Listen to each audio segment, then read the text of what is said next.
Hello everyone, Thomas from Medieval Review here, and I wanted to do a first impressions on a new product from Windlass that just came out right at the very end of the 2017 year, just around Christmas time, and here we are in the new year. I'm able to do kind of a first impressions on it, and that is their take on Excalibur. And so here are some pictures. I want to start with the pictures before I show you the actual sword, because I think it matters for the first impressions. It looks very interesting. It looks very unique. It looks very beautiful. And I think it's an interesting design, an interesting take. And certainly Windlass, I've said before, I've said that I actually like it when Windlass does kind of their own thing. It was actually a video I did doing a mic test. You can go check it out.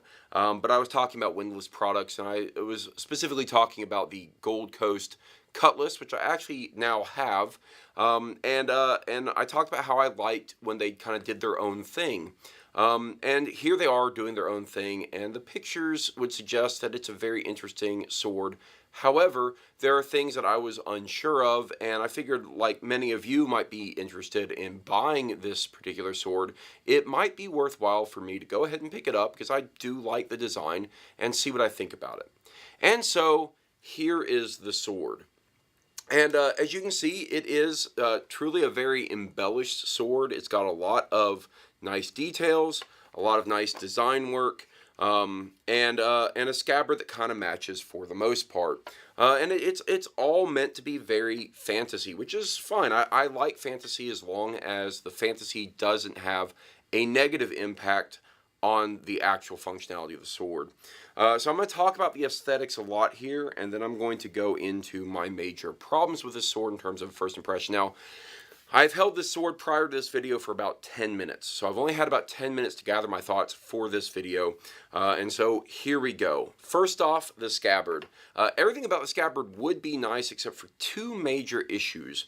One is, as you can see, there's actually this kind of gap in between where they do all of this kind of nice heraldry or kind of signet style work there. And there's a gap between that and where it actually fits into the scabbard. So the blade is actually exposed in kind of parts up here near the ricasso, and it doesn't visually look very good when it's in the scabbard, in my opinion. When you can see the blade, I feel like something should have fit a little bit better.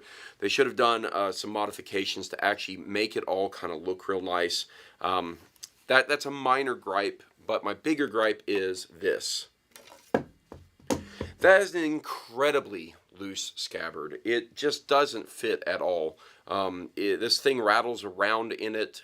There is no fit. So for me to ever make this scabbard worth using, I'll have to do some retrofits and modification to it so the blade fits more snugly. Now, it is a wood scabbard, which means that the modifications aren't as easy as they are with some of Windlass's other leather-based scabbards, which, if you've never had a lot of Windlass products, then one of the issues that they have with their scabbards, they don't fit. And their leather scabbards are actually really easy to fix because they have a metal chape that you can actually just put in a vise and kind of squish down just a tad, and then everything will be nice and snug and fit real well.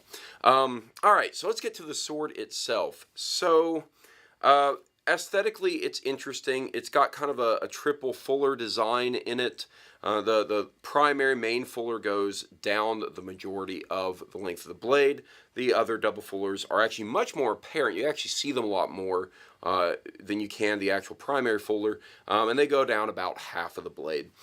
So that kind of actually, in terms of blade design, it actually dates it much later to kind of a later period sword. Although this doesn't really fit a true typology at all. It is kind of its own thing. And for the purposes of doing this first impression, especially when I talk about functionality, I'll be comparing it to kind of a more period-relevant sword. Where this sword looks really nice is all up here in the hilt. It's got a nice, interesting design for a crossguard. I'm not as big a fan of kind of the size of the crossguard, given the overall proportions of the sword. Certainly, I think they could have done something different with this kind of signet area piece, make it a little bit more simple. As I've always said, I prefer simplicity, and even when it comes to fantasy designs, simplicity is usually much better, and all of this just seems really busy. You have to really take time to look at it. Oh, it's 3 crowns on a shield, being surrounded by, kind of 2 dragon-looking things, and a little bit of kind of haphazard Celtic knotwork, which all kind of speaks to Pendragon and Arthurian type concepts, which fits, but I think it's just too busy. And also, Excalibur isn't necessarily a Pendragon sword so much as it is the sword that chooses the King of England, or specifically Arthur, the King of Camelot. And so, yeah, it doesn't have to be Pendragon. I feel like that feels a little bit forced on it. And then, of course, the grip and pommel. I actually really like the implementation of the visuals of the grip, the aesthetics of the grip. I think it's an interesting pattern. I think they did a good job making that pretty nice. The pommel is ginormous, and it's kind of an interesting kind of 4-post design, not really scent stopper type, but kind of scent stopper. It's an interesting take on the overall sword. It actually, from a profile view, reminds me a lot of what they did with, and I say they, but Peter Lyons did with some of the swords in Lord of the Rings in their pommels, except it's more of a 3-dimensional instead of a flattened shape. So, yeah, aesthetically, yeah, it's all right. There are things that I would like to have seen changed or simplified.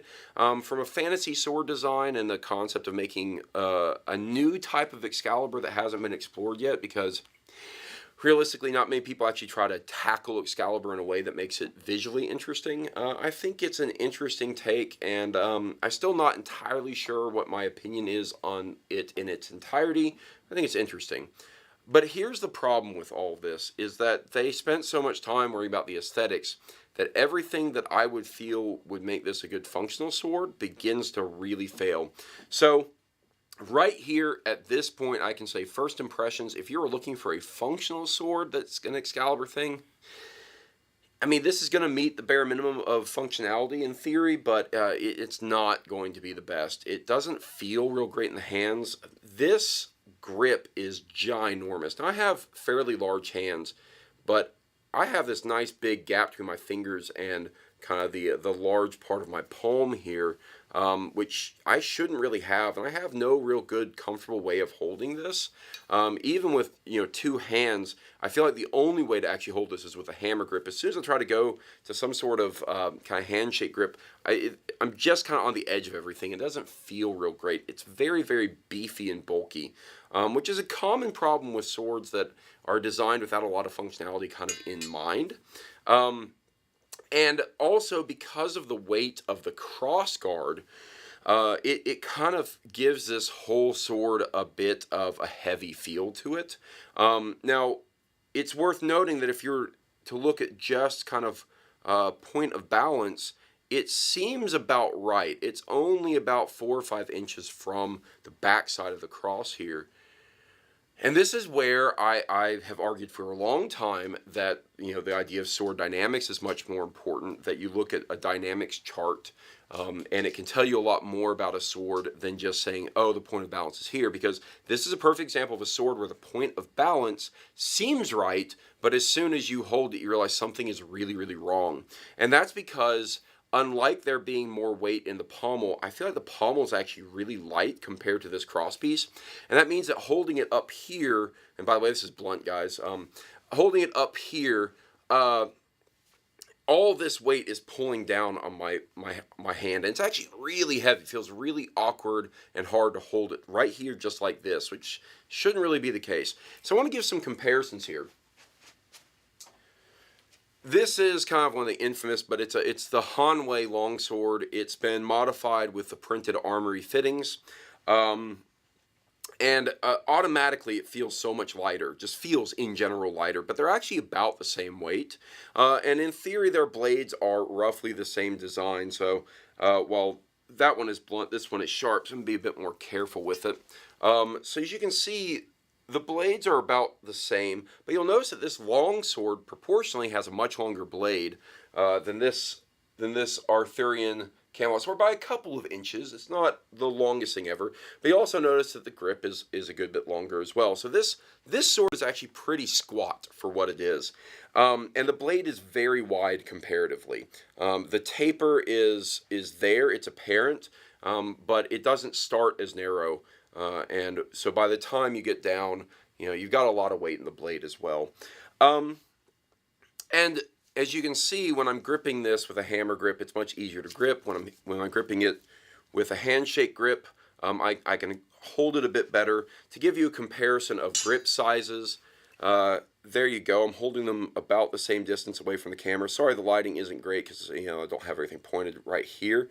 But you can see there's a huge difference between the sizes of these grips. Lay one over the other so you can kind of see. Step back a bit for the light. It's just beefy. This whole sword feels really beefy, and it feels wrong. So whereas this sword, I feel it's light, even with one hand, it's light and nimble, and I can hold it here out for a very long time and not really get tired, and this is fine. I have no problem with that. Doing the same thing with this sword is just much more difficult. It puts a lot of strain on my shoulder. This feels very tiring. Just doesn't quite feel right. So I began to wonder, okay, well, how does this affect, the concept of sword dynamics? And so I want to give an example here. So I'm going to set this down.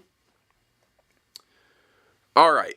So using this Hanwei longsword, got printed armory fittings. Watch what happens when I kind of do all the stuff with, here we go. There's a vibration node right about here. And that vibration node roughly is equivalent to somewhere right about here in the grip. It's about where it should be, usually back either at where the pinky is for a long sword or maybe closer to the middle wherever you'd be gripping. And you got that kind of nice vibration node over here somewhere. That's right about here. So it's not too close to the tip. It's fairly far back, usually in the upper 1/3. You're right where the transition of the 1/3 to the kind of the 2/3 part is going to happen on the length of the sword. And it all feels right. It all feels correct. Now I'm going to compare that to this sword. First off, the vibration nodes are completely screwed up in this sword. So I'm hitting on it. So it's kind of here, but it also, my arm is tired by holding this. Sorry guys, I'm going to do it this way. And you can hear that bit of a rattle. That rattle is right here where the cross is. So, here's the vibration node. I feel like it's a little bit too close to the tip. It's right about here. Like I said, it's usually the transition from the 1/3 length to the 2/3 length, which really the 2/3 length should be right about down here. So it's a couple inches off, but here's where it really kills me. And I'm going to hold it by the cross guard. Oh, man. Finding the vibration node in the grip is wrong because I think it's right about here. Now, it's really, really hard to find. Like I said, this whole thing just feels wrong.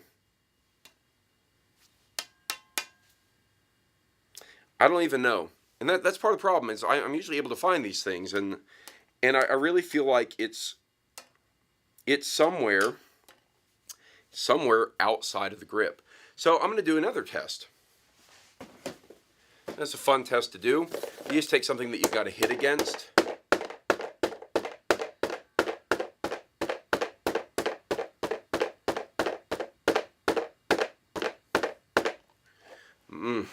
I can't find it. The whole thing vibrates the entire time. This is part of the problem. It's heavy. You feel the vibrations, especially because this blade kind of rattles within the cross a bit. It all feels very sturdy, like in general. But man, it's just so heavy, and it all feels wrong. And this is just one of those cases. I think it's a perfect example. In fact, it might be my absolute example for how you can have a sword that has a good point of balance, but everything else feels wrong. and this is it. So at the end of the day, from a functionality standpoint, I feel like the blade is too short. You know, because of the mass of this handle, of the grip, the mass of just the hilt in general, and the length of the sword, it actually feels like I'm trying to kind of two-hand grip an arming sword. It feels a little bit too short. It just feels wrong. It feels too heavy. And I don't think this meets my expectations for it being a really kind of well-designed functional sword. So that's my first impressions. You know, there are aspects I like about it. There are aspects I don't. I'm sorely disappointed, given the price point, that I feel like I'm getting a sword that I wouldn't ever really want to use and be very difficult to use. I'm likely going to sharpen it, and if I ever do a full review, I'll try doing things like cut tests. But I just feel like, especially lightly tapping it, I feel like where this center of percussion is, this kind of vibration node point, it's just too far out towards the tip of the sword. It doesn't quite feel right, and so I think that they just went for an aesthetic design, and they didn't give a lot of consideration to what it means for the overall use of the sword. I feel like all the hilt components could have been vastly reduced. This is so massive. This crossguard is so massive.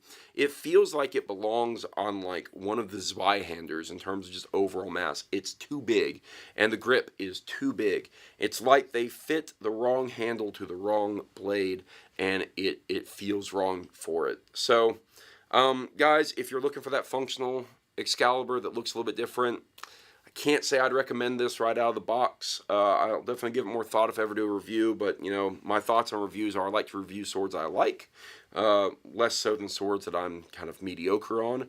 I feel a little bit mediocre on this sword. It's probably going to become just kind of a decorative sword for me. I like the overall design aesthetics of it. I just think it needs to have been implemented slightly differently. So that's it, guys. First kind of impressions on this sword. First video of the new year. I hope to have a lot more for you guys coming out here soon. Appreciate it. Have a good one, and have a good 2018, guys. Cheers.